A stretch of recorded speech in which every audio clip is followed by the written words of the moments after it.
Hi, I'm Jeff Cohn, founder of Elite Real Estate Systems, today's team coaching solution. We're excited to invite you to our 2023 Team Building Summit, powered by Elite Real Estate Systems and our industry partners. Join us in downtown Omaha, Nebraska from May 31st to June 2nd, 2023, and hear from high-level team leaders, broker owners, industry experts, and thought leaders from across the country. Learn from their business methodologies that made them dominant powerhouses. Learn more about this content-filled two-day event at theteambuildingsummit.com. See you in May.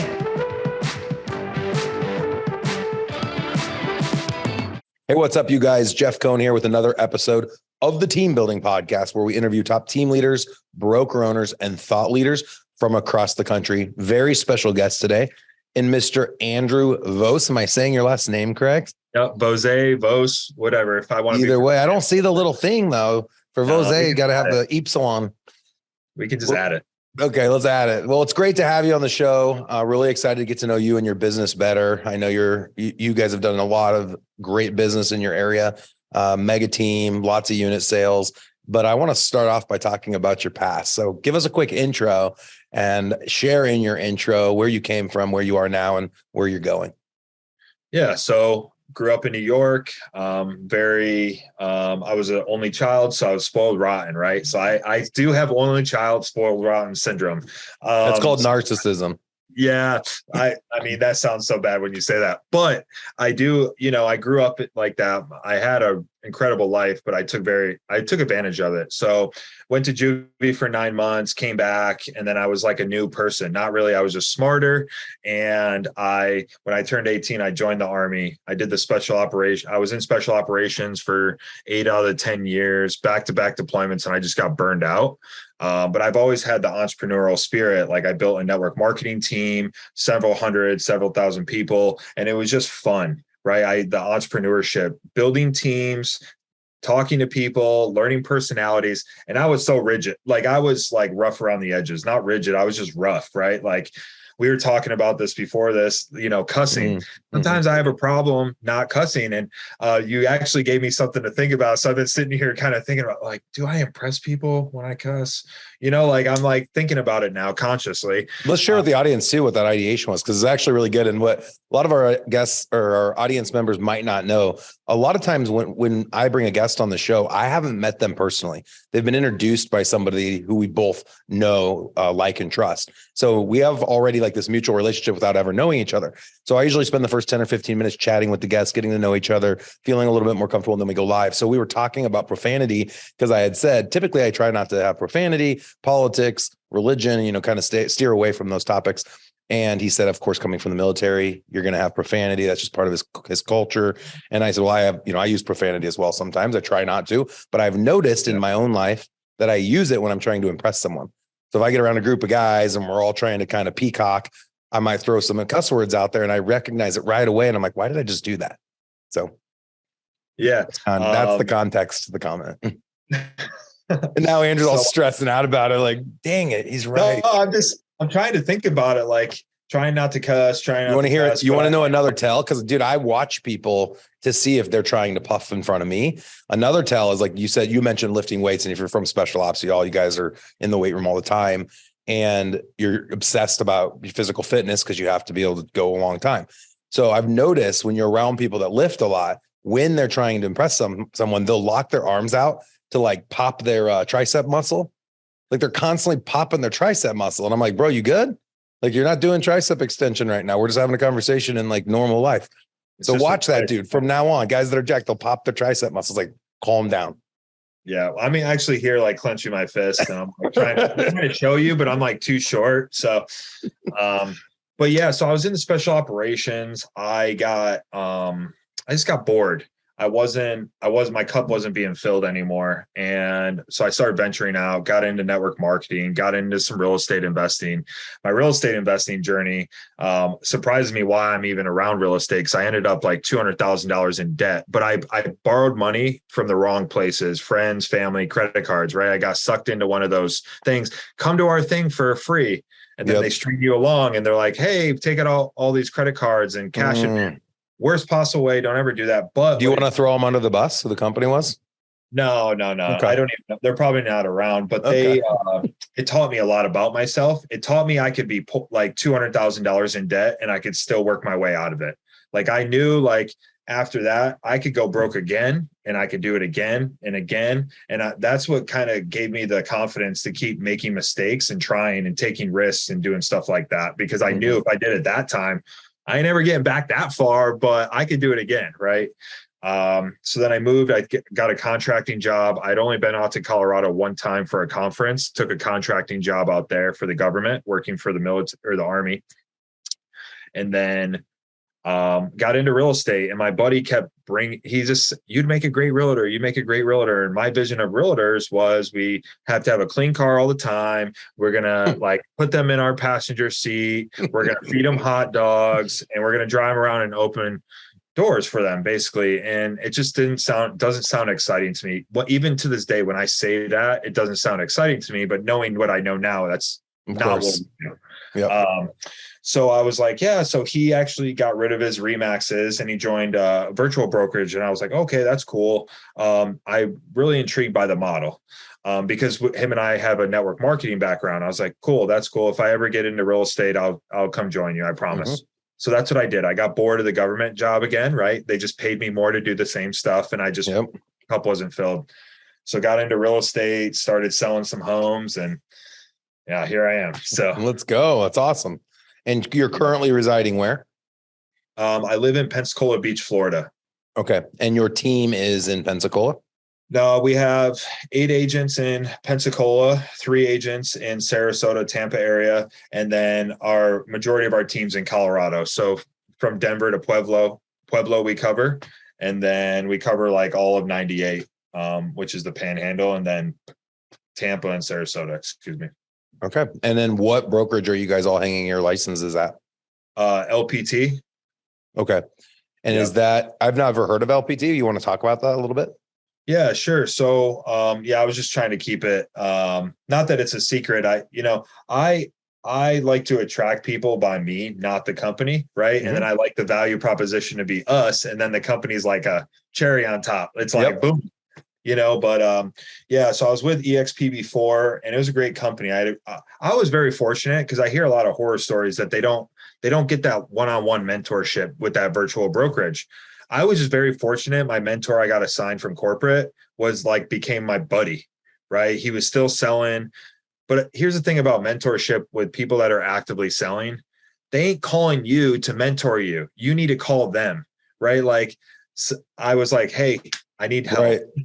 I need help. I need help. And he's like, all right, I got you, because he was actively selling. So I was very fortunate. And so we switched over from EXP to LPT December 1st. And the reason behind that was I love EXP. They were very, very good to me, even on the way out. So I don't have anything bad to say. It was just that I felt like I lost a little bit of the agent attraction and the stock opportunity. I don't think it's as sweet. I think they're just falling into that big box brokerage again, or now, not again, now. So it's like kind of the flair lost it. And I spent 4 years building up my real estate career that I had no time to focus on agent attraction.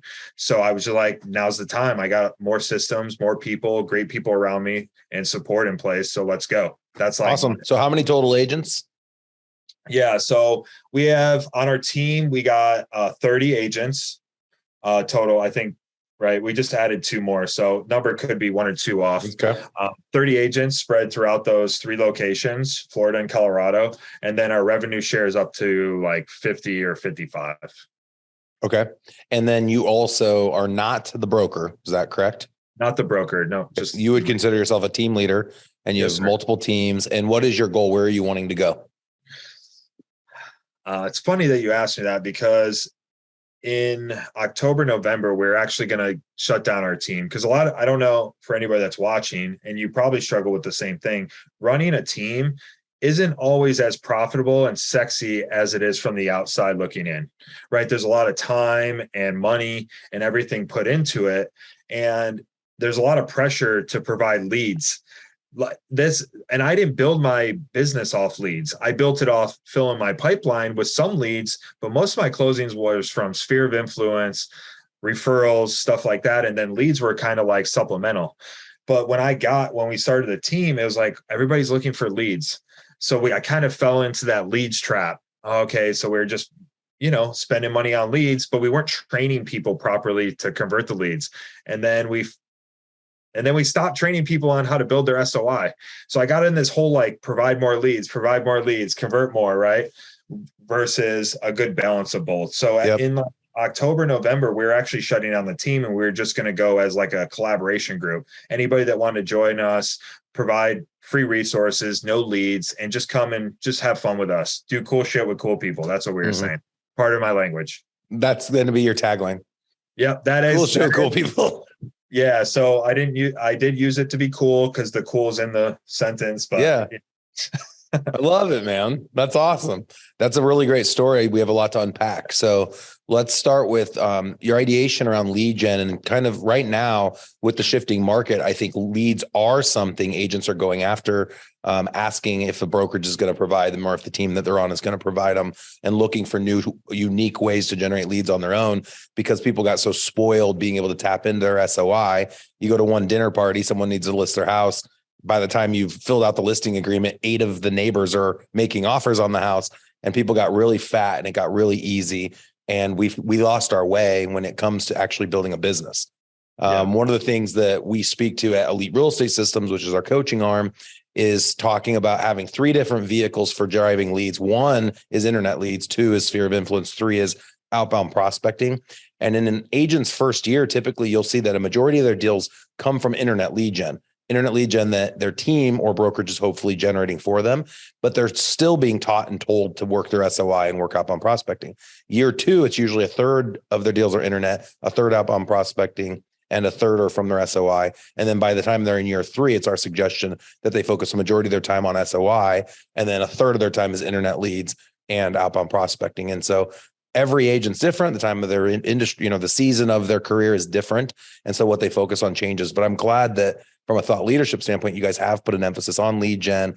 I think that you should continue putting an emphasis on it. And then knowing that it's just a part of the overall algorithm. It's not the overall algorithm. Yeah. No, I like that. And I wish I had my notebook because I would have been taking notes right Hey, there. we're recording.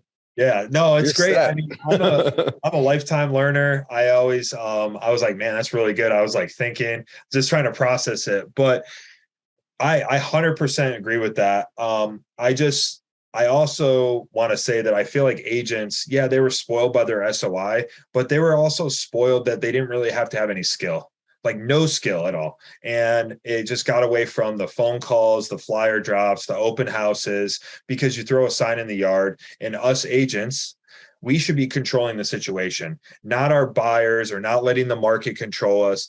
So we would throw like, instead of throwing a sign in the yard on Friday and then it's gone by Saturday, well, why don't we put it as coming soon, or do some broker opens, or control it? Hey, we're not accepting offers. People weren't doing that. They were just accepting offers, reviewing. It's gone 100%. In 24. Yeah. I love it. And then you would hear excuses that like agents would be like, oh, people don't attend open houses. Like where have you been? People do attend open houses. And the reason why they're not attending is because us as an ecosystem is not allowing them to attend. So they stopped going on Zillow because they saw houses go in 24 hours. Yep. So I think it was a mixture of the market, because it was bananas, right? It was bonkers. Like things were crazy.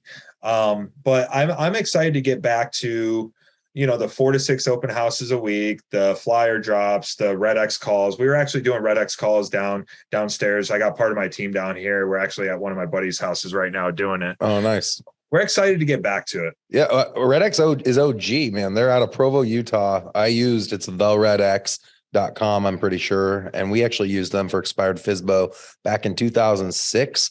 And that is how I generated my first listing lead ever. I've sold hundreds and hundreds of houses, if not thousands, and expired and FSBO were where it was at back in 2006, 2007. And then we all remember 08, 09, 2010, 2011, things got worse and worse. I hope we're not on that same trajectory, but I love that you guys are doing the right things and making the calls. And people say, oh, you're just a glorified telemarketer. Yep. 80% of your time, if you're in the job of real estate, should be spent prospecting. Yep. No, I agree. I love it. So that's great. Another great company, just to throw out other tech platforms, and I'm not sure if you guys are familiar. I'd love you to speak to it too, Andrew, if you have, is Vulcan 7. Vulcan 7 can get out there and find more contacts than what I had remembered the Red X was able to access. So you might have an expired or for sale by owner seller that doesn't have their information. Vulcan 7 would get the next of kin. You might find their daughter or an uncle that would be able to get you their information. And then also Mojo sells. We use the Mojo dialer.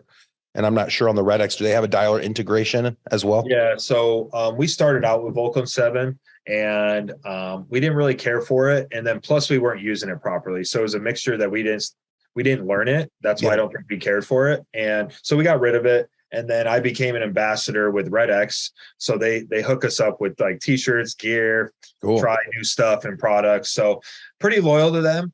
But I have heard that, sometimes Vulcan gets better information. Sometimes Mojo does. Sometimes Red X does. I'm like, okay, so it doesn't really matter about any of the information. It matters if you're even using the system. And a lot of times people are spending so much time in, oh, which one's going to get me better FSBOs? Which one's going to get me better expired? All this. Well, you spent the amount of time, 2 days you did that. I've already made 1,000 phone calls. So how about you just pick one, pick a route and go with it. And do it. Right?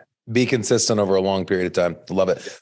Hi, I'm Jeff Cohn, host of the Team Building Podcast and founder of Elite Real Estate Systems. We've been using dotloop for almost 10 years and taking advantage of the dotloop for teams and Showing Time Plus platforms.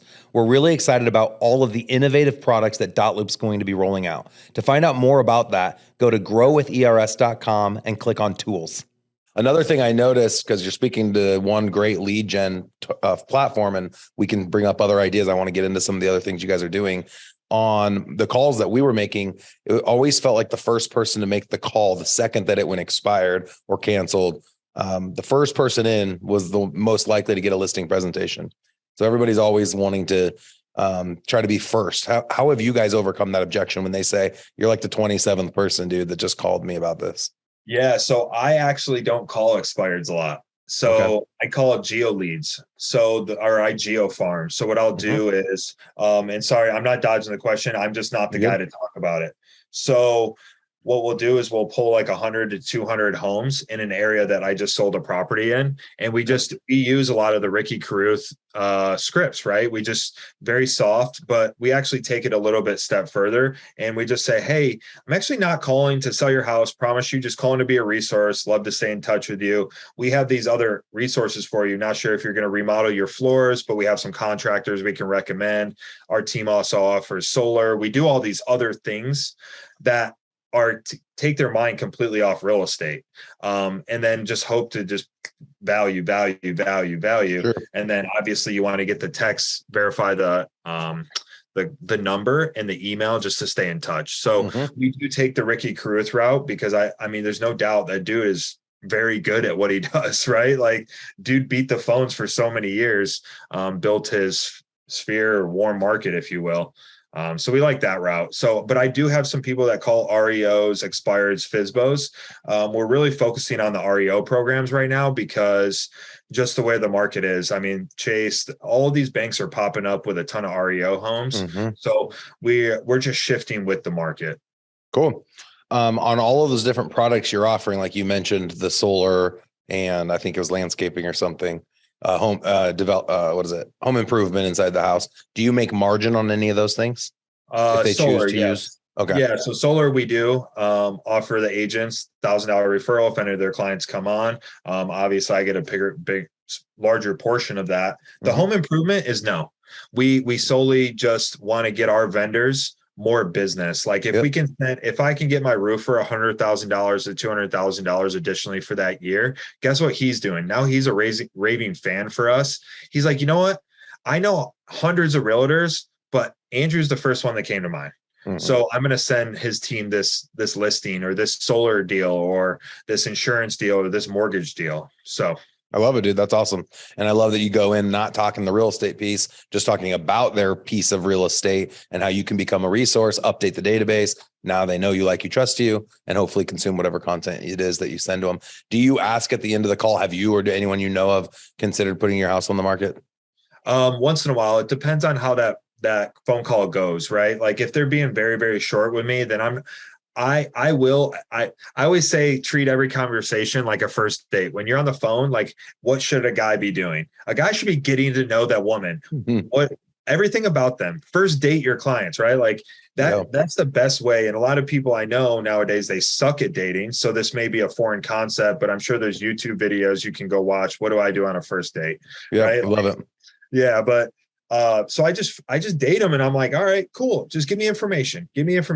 Learn all about you. And if the opportunity presents itself, but if they're being short with me, I'm not just gonna drag it out. I'm on to the next. I'm going to get their information. I'm going to provide any value that I can or resource that they ask for, and then move on.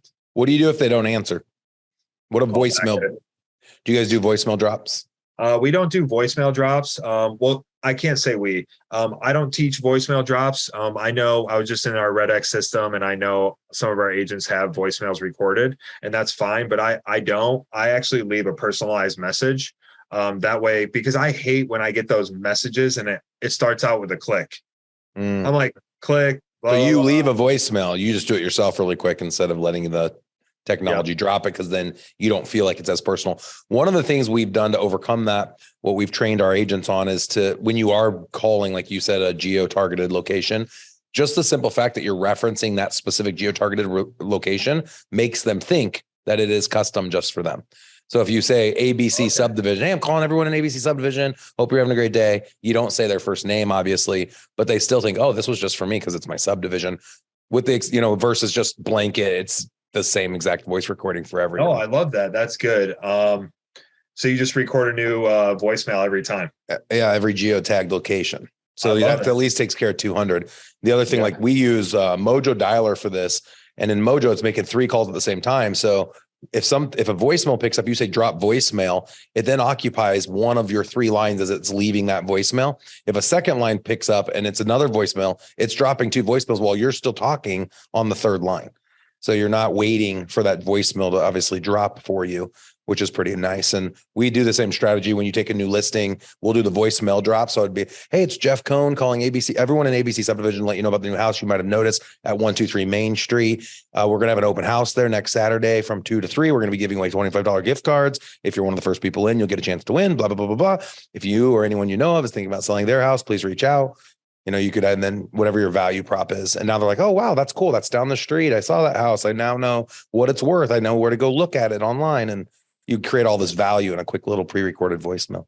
That's amazing. I mean, for everybody that's listening or watching this, those are a ton of nuggets. I'm definitely going to go back and use some of those. So no, thank you for sharing that. Yeah, dude, totally try that. So let's talk about some of the other stuff, because I think I usually don't get into weeds on selling. And I think it's a big deal as a team leader, though, that we give that value. And I loved your authenticity about talking about like, dude, do I just kill the team? Because a lot of people, when you get under the hood, they're not making money off their team. They have a team for ego. So they have the team so they can go on stages and receive awards for gross revenue and total unit sales. Nobody's given awards for net revenue. Who cares that you were number one? Were you number one in net revenue? What's your wealth situation? More importantly, what we teach on the podcast and we teach in Elite Real Estate Systems is, are you the one out there doing it, or are you teaching other people to do it and you hold them accountable to it? Because for me, I don't want to have to be the one out making cold calls or knocking doors or going to open houses. I want to teach my people how to do it at the highest level, and then have them eventually teach their people, and they teach their people. And so it's all like we talked earlier about the different season of your career and where you're at. Yeah. So, we started the team as me being an operator owner, right? And we always struggled with getting ourselves out of the operator just to the owner side, right? And a lot of it was, I feel like we were too generous on our splits or anything like that, or what we were providing, our value proposition versus what we were taking, right? Right. Mm-hmm. So we always struggled with the revenue part, and just till recently we found it. And it's just because we just restructured everything. We just said, screw this. We're restructuring it. Like, you're either on the boat or you're off, and it's okay. We're still going to love on you wherever you go. You can still hit us up, but we're just like, the revenue part's important to us now. So we got this, we got our brand, we got being profitable is important. Yeah. Like, we need to be profitable, guys. We're going to have to make some changes. Yeah. So we made some changes, and we made some split changes and all that. And we rewarded some agents that are top producers and have been with us for a long time. And the ones that needed a little bit more love and care, we just did a different thing, and they had the opportunity to get up there. But we just made the hard choice, and none of them left. We had zero, not one person yet has left because of it.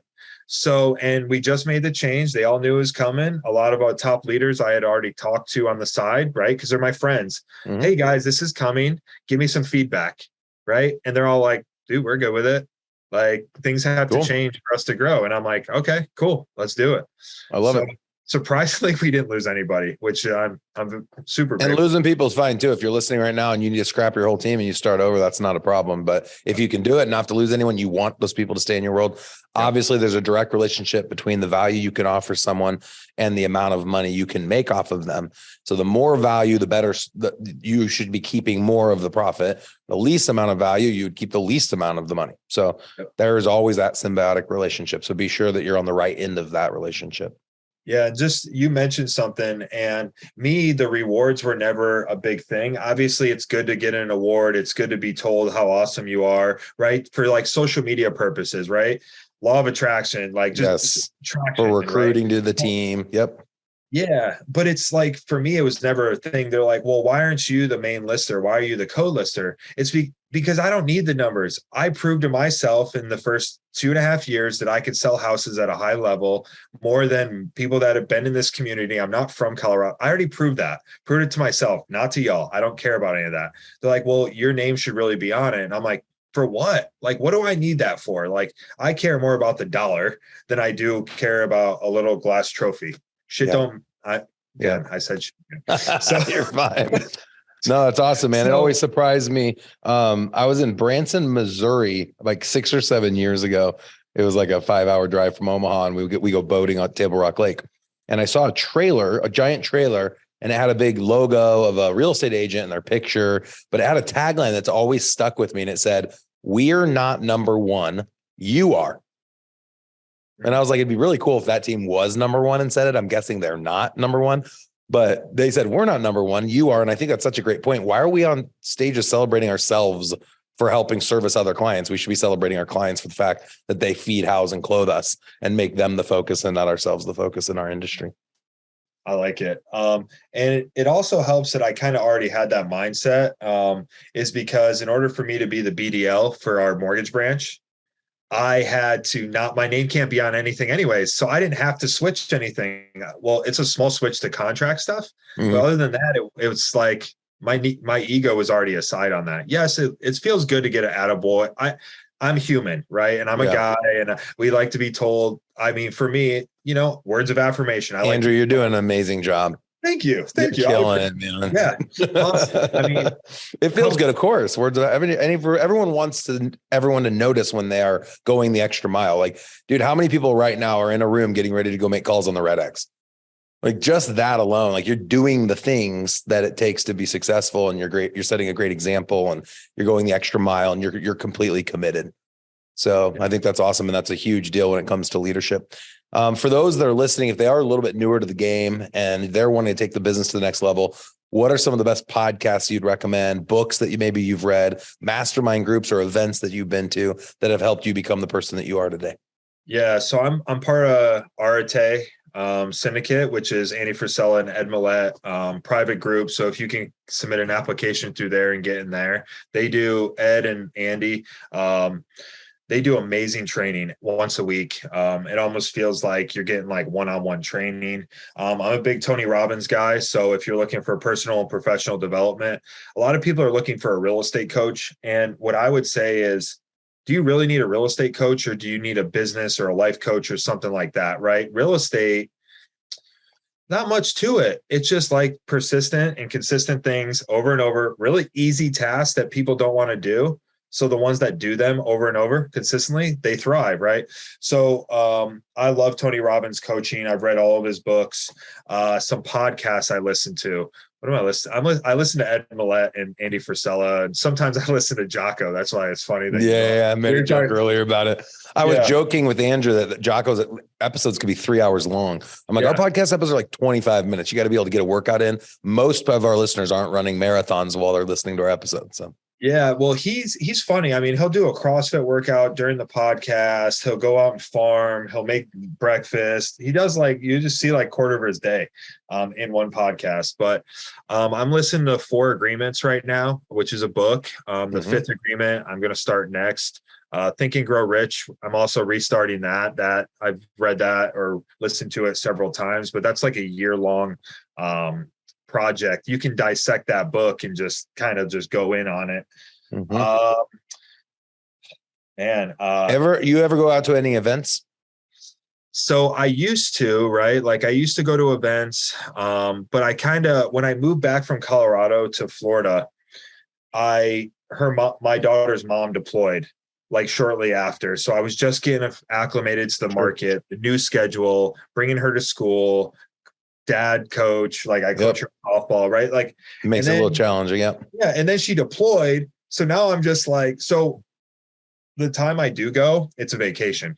So I used to go to all EXP events. I've been to some KW events and, you know, I've learned a ton. I do like the events. I go to the Arate events, but I go to more events. I go to Tony Robbins too. Awesome. Well, we will be hosting, we have our team building summit. So for everybody that's listening that wants to plan something for this summer, it's end of May into early June.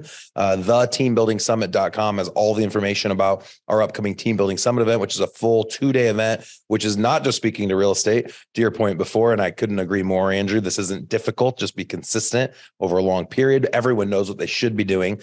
But we talk a lot about vertically integrated companies that a lot of real estate teams and brokerages don't take advantage of, including but not limited to mortgage, title, insurance, property management, investing, and there's more and more. So we're going to have thought leadership on all of those verticals.